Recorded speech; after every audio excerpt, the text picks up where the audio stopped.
हातामधी काठी, डोक्यावरी फेटा अन हातामधी काठी, बघा कशी राखी तो मेंढरा, तो बघा कशी राखी तो मेंढरा.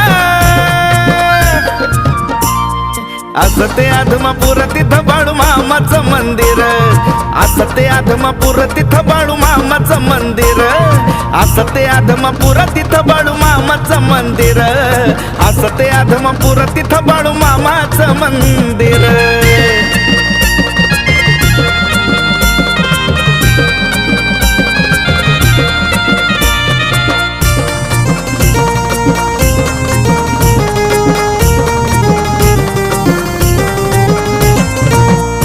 पिल्या पाखराचा झाला भो आधार, बाळू मामा असा होता धनगर.